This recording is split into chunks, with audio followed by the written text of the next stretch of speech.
Hi guys, Olive here today to do the Finally Fall book tag. This book tag was created by Alina from Tall Tales. Alina herself tagged me and I've been super excited to do this tag, but I will admit, I have been putting it off because we had about a week of fall weather here in Pittsburgh and then it turned into summer again. So I've been feeling a little bit salty about it. I wanted to wait to do this tag until I actually felt like we were getting fall appropriate weather. And now that we're starting to move in that direction, it seems like the perfect time to do it. So let's get into the questions. Question number 1 is, in the fall, the air is crisp and clear. Name a book with a vivid setting. For this question, I am going to go with my favorite fiction book of last year, which is The Ecliptic by Benjamin Wood. A good portion of this book is set on a very remote Turkish island that serves as an artist retreat for artists who want to distance themselves from everyday life and everyday problems in order to create their own masterpieces. And another portion of this book takes place in London in the art scene in the 1960s. Benjamin Wood is so talented that he makes both of those settings so vivid and so enveloping. It's just a great book. Question number 2. Nature is beautiful, but also dying. Name a book that is beautifully written, but deals with a heavy subject matter, like loss or grief. For this one, I am definitely going to go with Affinity by Sarah Waters. This book is set in the 1870s in Victorian London.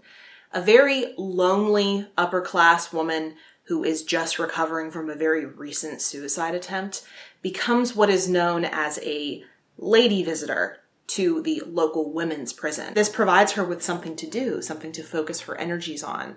However, she begins to grow dangerously attached to one of the inmates. Given that this is a Sarah Waters book, it is of course gorgeously written.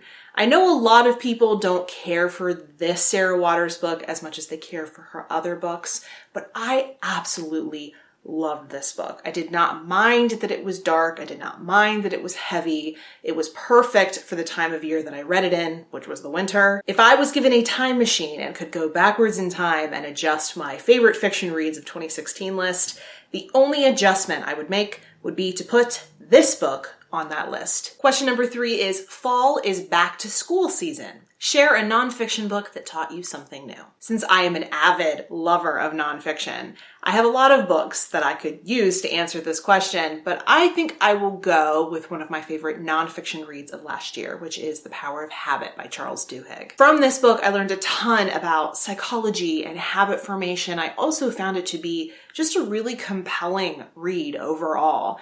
And I have found recently that it has kind of ruined me for all other psychology nonfiction that I try to read, because I am constantly comparing all of the new books I try to read on psychology to the reading experience I had with The Power of Habit. Moving on to question number 4. In order to keep warm, it's good to spend time with the people that we love. Name a fictional family / household / friend group that you'd like to be a part of. I would very much like to be an additional stepsister to Molly and Cynthia from Wives and Daughters. I found it to be such a refreshing take on step siblings in fiction. They actually like each other and look out for each other. I also just want to be Molly Gibson. She's such a kind person. She's really the type of woman that I aspire to be. Question number 5. The colorful leaves are piling up on the ground. Show us a pile of fall-colored spines. This is the pile that I chose. We got some yellows, oranges, and reds represented. Pretty good looking stack. Question number 6. Fall is the perfect time for some storytelling by the fireside. Share a book wherein somebody is telling a story. For this question, I have picked Goddess by Kelly Gardner. This is a piece of historical fiction in which Julie d'Aubigny, who was an actual badass woman of history, is on her deathbed, recollecting the very dramatic events of her life to a priest who has come to hear her final confession. Question number 7. The nights are getting darker. Share a dark, creepy read. In a perfect world, one in which Night Film by Marisha Pessl didn't suck, I would choose that one. But since it wasn't even remotely scary, I will choose The Winter People by Jennifer McMahon. I made the very smart decision to listen to this one on audiobook when I was home alone. I would give it a 0 out of 10 on the good idea scale. I was scared shitless. Moving on. Question number 8. The days are getting colder. Name a short, heartwarming read that could warm up anyone's cold and rainy day. Like a lot of other people who have done this tag, I've discovered that I don't read a whole lot of heartwarming reads. If I was going to go with something heartwarming, it would probably be Wives and Daughters by Elizabeth Gaskell, which I mentioned earlier, but that is not a short book. So instead, I will go with Longborn by Jo Baker, which was my very first 5-star read of this year. It is a reimagining of Pride and Prejudice told from the servants' perspective. In this book, all the servants do have their own storylines, but you do get to see all of the main characters, all of the main plot points from Pride and Prejudice in this novel. I absolutely loved it, but then again, I love Pride and Prejudice, so I'm probably biased. Question number 9. Fall returns every year. Name an old favorite you'd like to return to. For this question, I'm picking The Night Circus by Erin Morgenstern. I really wanted to reread this one last year, but didn't get around to it for whatever reason.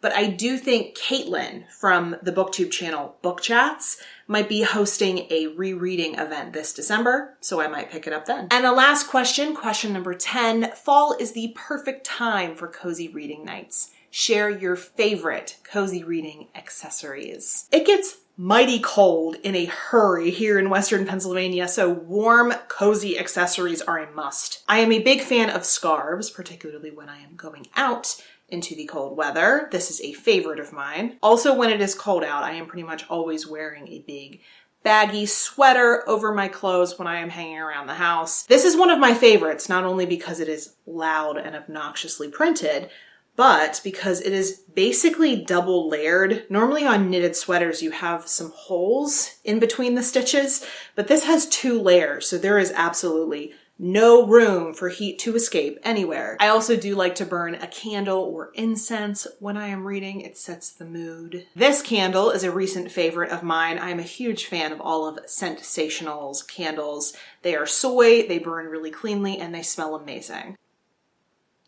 If it's a night where I'm reading after work and I want to cozy up with a lot of warm things and relax myself, I do like to drink a cup of herbal tea. This one is definitely a favorite for those types of nights. This is pumpkin cream rooibos, which I like to drink out of cute little mugs like this one, which has cats all over it. Although this currently does not contain tea. This is definitely apple cider mixed with brandy.